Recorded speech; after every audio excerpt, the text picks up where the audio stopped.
তাহলে এই যে দুটো প্রশ্ন, এদিকে একটা বলছে ধন জন যৌবন কিছুই নয়, ওসব হলো সুন্দর সুন্দর এক একটা বঞ্চনা।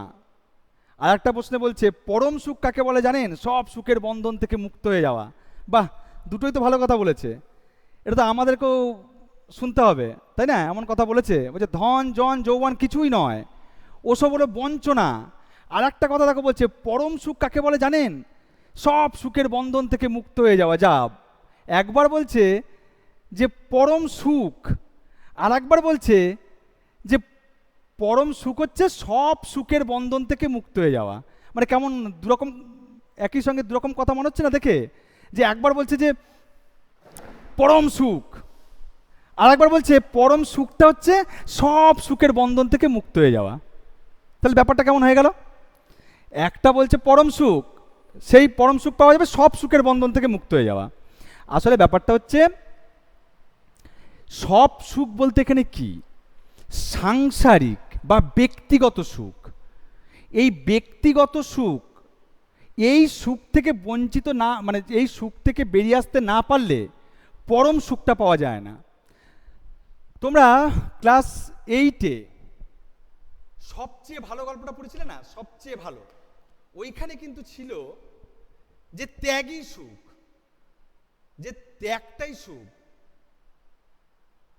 এবং এইটা আমরা দেখেছি যে আমাদের দেখো জাতীয় পতাকার একদম উপরে যে কালারটা আছে গেরুয়া কালার, ওটা ত্যাগের রং হিসাবে ব্যবহার করা হয়, অর্থাৎ ত্যাগটাকে দেখানো হচ্ছে, ত্যাগই সুখ। কিন্তু এইখানেও কিন্তু অনেকটা সেই কথাটা বলা আছে যে পরম সুখ কাকে বলে জানেন, সব সুখের বন্ধন থেকে মুক্ত হয়ে যাওয়া। যখন একটা মানুষ ব্যক্তিগত সুখ ভোগে ব্যস্ত থাকে, তখন সে তো গোটা বিশ্ব সংসারকে আপন করতে পারে না। সে তো একদম নিজের মানুষ নিয়ে ব্যস্ত, গোটা বিশ্ব সংসারকে যে আপন করবে সেটা তো পারছে না। তাহলে যে মানুষটা গোটা বিশ্ব সংসারকে আপন করতে পারলো না, সে শুধুমাত্র একটা সামান্য গণ্ডির মধ্যে রয়ে গেল। তাহলে সামান্য সংসারের মধ্যে থেকে সে যেটুকু যা সুখ পেল, যদি গোটা বিশ্ব সংসারকে আপন করে নিত, তাহলে তার সুখটা তো আরো বৃহৎ হয়ে যেত। আমি আমার কিছু হলে যখন আনন্দ পাই, আমার বাড়ির মানুষের কিছু হলে যখন আনন্দ পাই, আর আমি যখন গোটা সমাজের কিছু হবে, তখন আমার তো আরো আনন্দ বেশি হবে।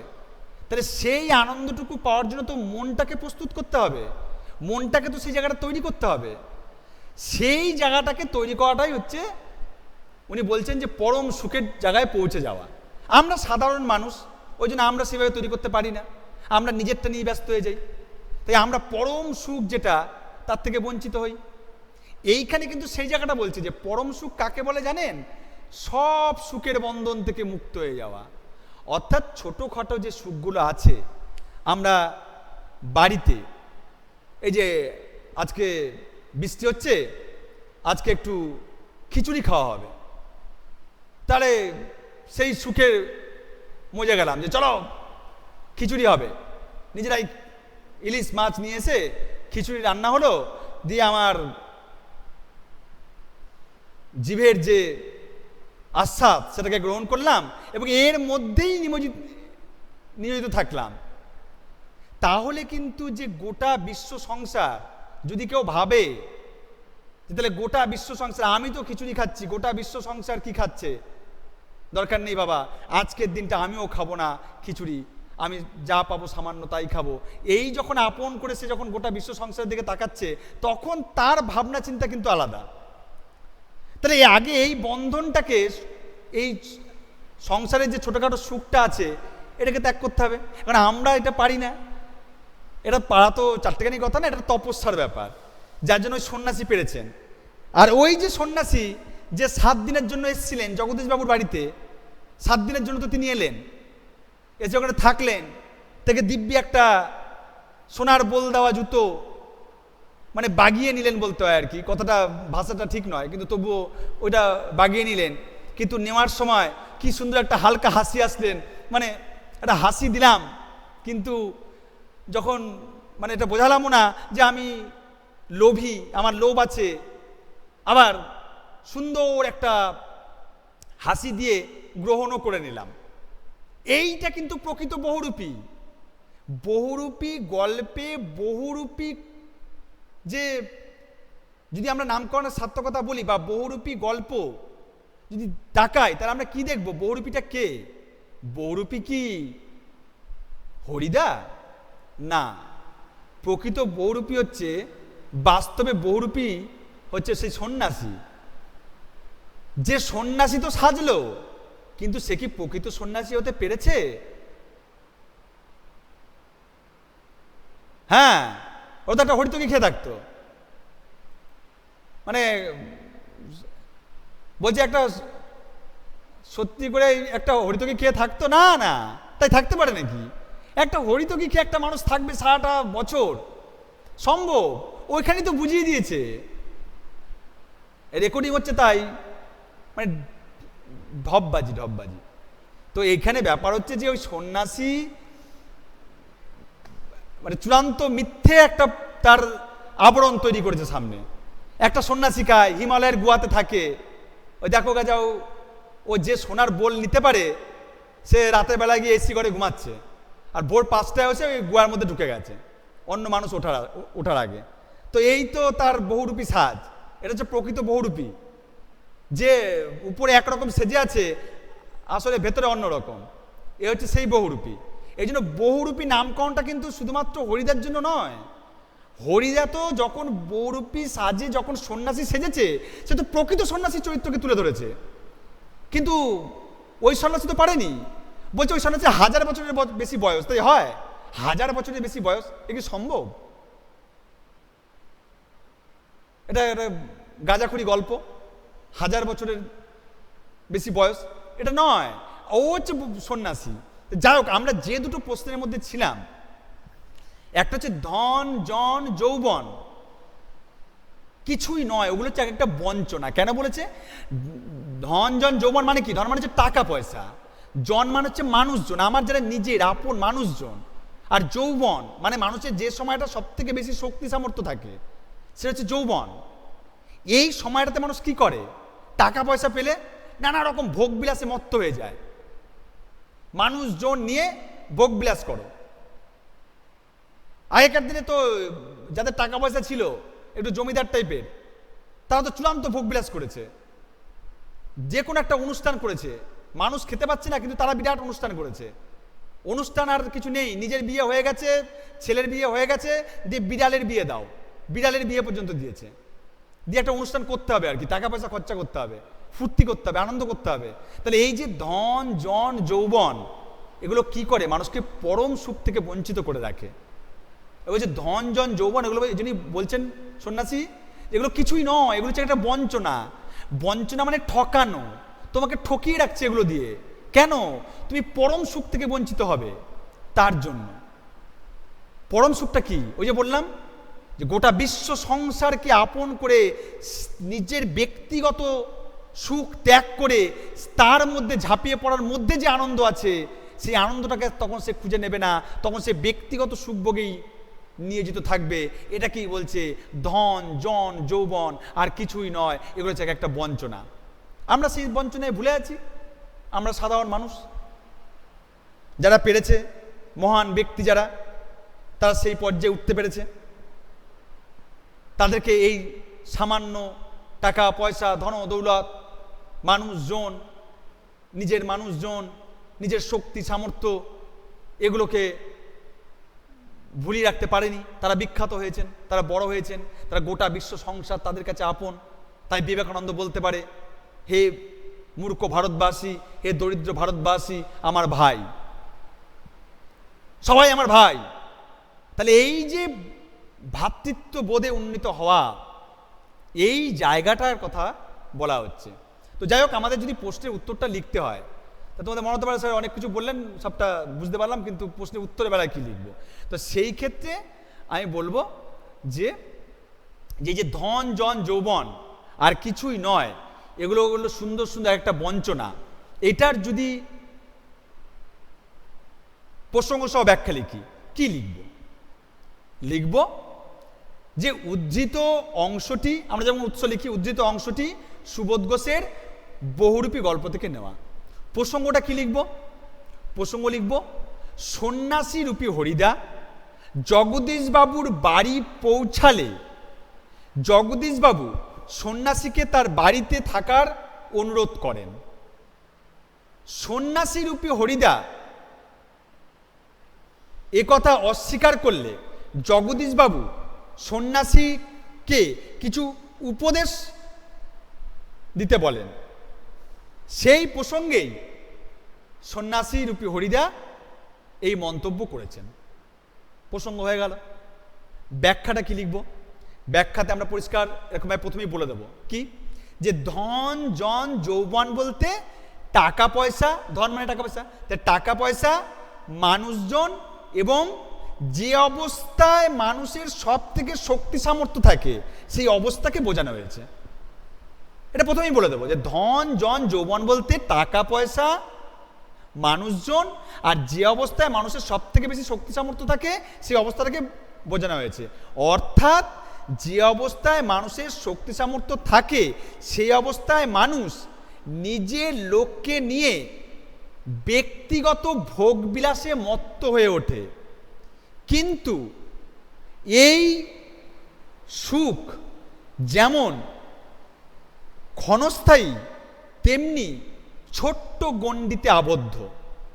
সমগ্র বিশ্ব সংসারকে আপন করে তার কল্যাণে নিয়োজিত হবার যে সুখ, সেই সুখ থেকে সে বঞ্চিত হয়। এই জন্যই ধন জন যৌবনকে বঞ্চনা বলা হয়েছে। তাহলে মূল কথাটা কি, যে এইটা হচ্ছে খুবই ক্ষণস্থায়ী এবং মানুষ এর মধ্যে যদি একবার নিমজ্জিত হয় তাহলে ছোট্ট গণ্ডিতে নিমজ্জিত হয়ে যাচ্ছে। গোটা বিশ্ব সংসারের কল্যাণে নিয়োজিত হওয়া তার হয়ে উঠছে না, তার থেকে সে বঞ্চিত হচ্ছে, যার জন্য এগুলোকে বলা হচ্ছে বঞ্চনা। আগে যেটা বলেছি আমি সেটা লিখবে। আর পরেরটাই কি লিখব? পরম সুখ কাকে বলে জানেন? সব সুখের বন্ধন থেকে মুক্ত হয়ে যাওয়া। এটার উৎস আমরা এক জানি, কাল লেখা কোথা থেকে নেওয়া হয়েছে। প্রসঙ্গ কি বলবো? প্রসঙ্গটাও প্রায় এক। সন্ন্যাসীরূপী হরিদা জগদীশবাবুর বাড়ি পৌঁছালে জগদীশবাবু সন্ন্যাসীকে তার বাড়িতে থাকার অনুরোধ জানায় এবং কিভাবে তার সেবা করতে পারেন সে কথা জানালে তখন সন্ন্যাসী রূপী হরিদা এই মন্তব্য করেছিলেন। প্রসঙ্গ হয়ে গেল। ব্যাখ্যাটা কি বলবো? ব্যাখ্যাটা আমরা এবার পুরো প্রথমটা ক্লিয়ার করে দেবো, যে সব সুখের বন্ধন থেকে মুক্ত হয়ে যাওয়া বলতে এখানে ব্যক্তিগত সুখের কথা বলা হয়েছে। সব সুখের বন্ধন থেকে মুক্ত হয়ে যাওয়া বলতে এখানে ব্যক্তিগত সুখের কথা বলা হয়েছে। মানুষ যখন ব্যক্তিগত ভোগ বিলাস ত্যাগ করে মানুষের কল্যাণে নিজেকেই নিয়োজিত করে তখন পায় পরম সুখ। সমগ্র বিশ্ব সংসারকে আপন করে তার কল্যাণে নিয়োজিত হতে হলে ব্যক্তিগত ভোগবিলাস ত্যাগ করতে হয়। পরম সুখ পেতে হলে তাই সব সুখের বন্ধন থেকে মুক্ত হতে হয়। এটা লিখব। তাহলে মায়াটা কি দাঁড়ালো? মায়াটা এটাই দাঁড়ালো যে ব্যক্তিগত যে ভোগবিলাস সেইটাকে ত্যাগ করতে বলছে। এবার তোমাদের যদি কোনো প্রশ্ন থাকে সেই প্রশ্নটা বলো, চ্যাট বক্সে লেখো, কারো যদি কোনো প্রশ্ন থাকে। আর এখন তো ওইভাবে বলা যাচ্ছে না, আমি সরাসরি প্রশ্ন ধরতাম, কিন্তু সেটা তো ধরা যাবে না, সেটা যাই হোক অসুবিধা হচ্ছে, এইভাবে হবে না। কিন্তু তোমরা চ্যাট বক্সে লিখতে পারো যে এই জায়গাটা। তাহলে আমাদের আগের ক্লাসগুলো তোমরা অবশ্যই শুনেছ বা শুনবে। আজকে আমি আরও দুটো প্রশ্ন আলোচনা করলাম। এই দুটো প্রশ্ন হচ্ছে ধন জন যৌবন কিছুই নয়, এগুলো হচ্ছে সুন্দর সুন্দর একটা বঞ্চনা, এটার প্রসঙ্গ সহ ব্যাখ্যা। আর পরম সুখ কাকে বলে জানেন? সব সুখের বন্ধন থেকে মুক্ত হয়ে যাওয়া, এইটার একটা প্রশ্ন। সোম ঘোষ বলো, সোম ঘোষ কিছু প্রশ্ন আছে? আমি এই দুটো প্রশ্ন আলোচনা করেছি, তুমি বোধহয় অনেক দেরি করে জয়েন করেছো। ধন জন যৌবন কিছুই নয়, এগুলো হলো সব সুন্দর সুন্দর একটা বঞ্চনা। বঞ্চনা মানে ঠকানো, অর্থাৎ ধনদৌলত টাকা পয়সা তোমাকে বঞ্চনা করবে, তোমাকে ঠকাবে, মানুষজন, অর্থাৎ তুমি যদি তোমার নিজের মানুষজনকে নিয়ে শুধু থাকো, সেটাও তোমাকে ঠকাবে। ঠকাবে বলতে সেই মানুষগুলো ঠকাবে না, তুমি আরও বড় বৃহৎ সুখ পেলে না, সেই ঠকানোর কথা বলছে। তোমাকে ঠকাবে মানে তোমার কাছ থেকেও 5 টাকা মেনে নেবে, সেই ঠকানোর কথা বলছে না যে নিজে মানুষ ঠকাবে। এইখানে ঠকানো মানে হচ্ছে যে তুমি তো আরো বড় সুখ পেতে, মানে তুমি ধরে রাখো যে ব্যাপারটা হচ্ছে তোমার ছোট্ট ভাই বা বোন খুব কাঁদছে যে আমার ওই এত বড় একটা টেডি বিয়ার চাই, সেই একদম বিরাট বড় একটা টেডি বিয়ার, দীপ্তিসের মতন একদম বড় একটা টেডি বিয়ার চাই। তো সেইখানে তখন তোমরা কি করলে, ভাই বা বোনকে সেটা ভুলানোর জন্য একটা কি বলে ওটাকে, চকলেট দিয়ে দিলে, একটা চকলেট হাতে দিয়ে দিলে, তখন তার কান্না থেমে গেল। তাহলে কান্না যে থেমে গেল, সে সেটা ভুলে গেল। সে তখন চকলেট পেয়ে খুব পেয়েছি, দারুণ পেয়েছি, দরকার নেই আমার টেডি বিয়ার। তাহলে এই যে ও যে চকলেটটা পেলো, তাহলে কি হলো, ও তো ওইটা ভুলে গেল।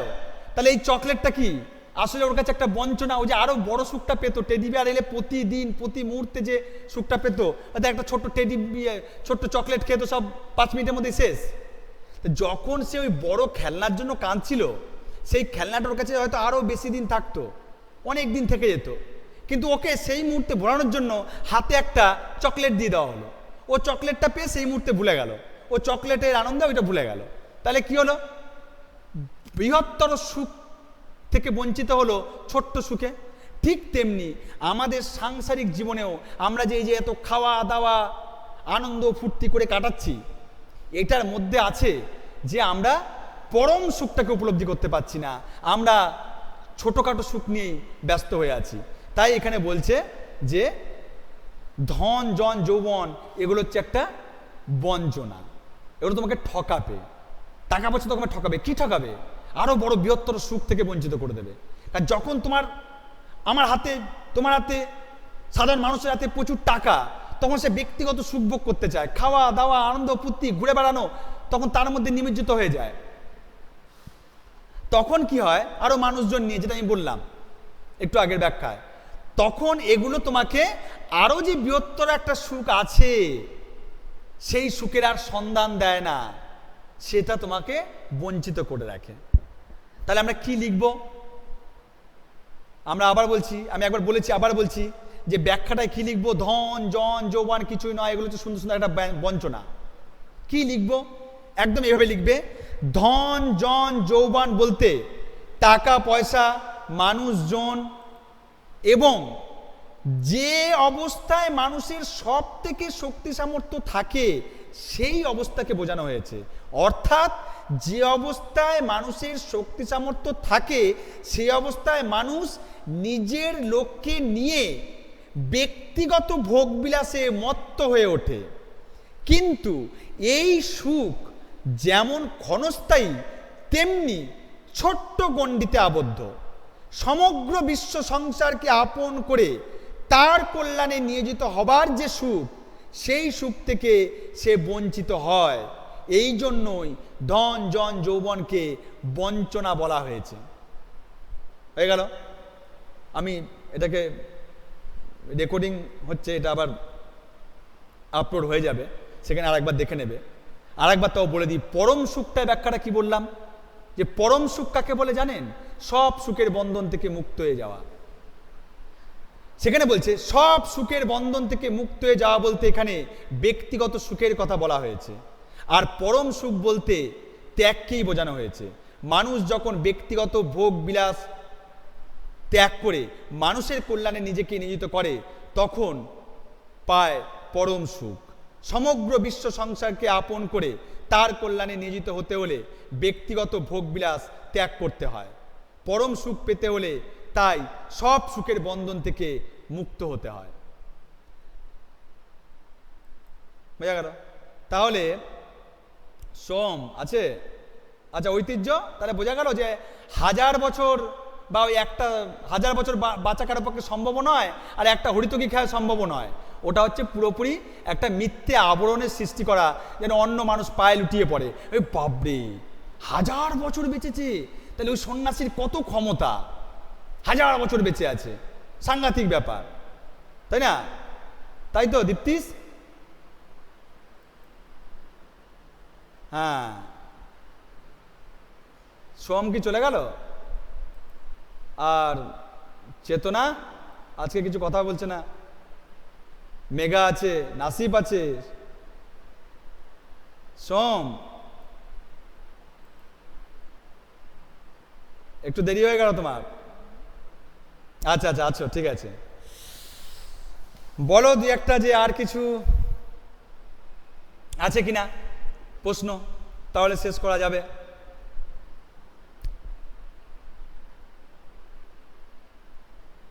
হ্যাঁ, ওরা ওইখানে একটা আবরণ সৃষ্টি করেছে যে নিজেদের প্রতি, দেখবে দেখো না, বিরাট বিরাট তান্ত্রিক পোস্টার দেয়, তান্ত্রিকের পোস্টার দেখবে, বড় বড় তান্ত্রিকরা, এই করা হয়, ওই করা হয়, বশীকরণ করে নেওয়া হয়, হ্যান করা হয়, ত্যান করা হয়, কিছুই না। জ্যোতিষীও তো নিজের ভাগ্য ফেরানোর জন্য নিজে অ্যাড দিচ্ছে, তাহলে কি করে হবে? সে ওরকম দেখাতে হয় বিরাট কিছু একটা ভাবনা সাবনা। হ্যাঁ, তো এই তো অবস্থা। যাই হোক, ভালো থেকো। আজকে অনেকে প্রেজেন্ট আছে দেখে খুব ভালো লাগলো, অনেকদিন পর একটু পাওয়া গেল, কিন্তু গলাগুলো পেলে একটু ভালো হতো, সেটা তো হলো না। সম্রাট, সম্রাট টিফিন টিফিন খাওয়া চলছে, সম্রাটের একটু অসুবিধা হচ্ছে।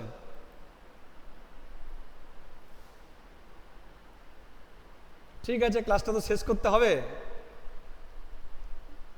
যাই হোক, আবার পরে তাহলে দেখা হবে। পাওয়া গেল, আমি দেখলাম আজকে এই অহনা, দুই অহনাই এসছে, অমৃতা এখনো আছে, অনিশাও এসছে, অস্মিতা এসছে, থাকে না, চেতনা থাকে, দিয়া থাকে, প্রত্যেকটা ক্লাসে দিয়া থাকে। সম্রাটকে অনেকদিন পর পেলাম, শুভজিৎকেও পাওয়া যায়, ঈশানুর তো একদম থাকে, সোহম যা হোক এসছে, ভালো লাগলো। সৌভিক থাকে না, এসছে, সবাইকে পেয়ে ভালো লাগলো। ঠিক আছে, তাহলে ক্লাসটা শেষ করি। যে দুটো প্রশ্ন আলোচনা করলাম আপলোড করে দিচ্ছি, ওটা আরেকবার দেখে নিও, আগেও প্রশ্ন আলোচনা করা আছে। আবার দরকার পড়লে রিভিশন ক্লাস হবে, তারপরে স্কুলে যখন দেখা হবে তখন তো সবগুলি আলোচনা হবে, অসুবিধা কিছু নেই। ঠিক আছে, তাহলে শেষ করি নাকি? ও কি বলছে, আর একটু দেরি আছে দীপ্তিস? আর 1 মিনিট আছে নাকি? তোমাদের কথাগুলো শুনতে পেলে তো হতো, আমি একা বক বক করছি না। হ্যাঁ ঠিক আছে, তাহলে এখানেই শেষ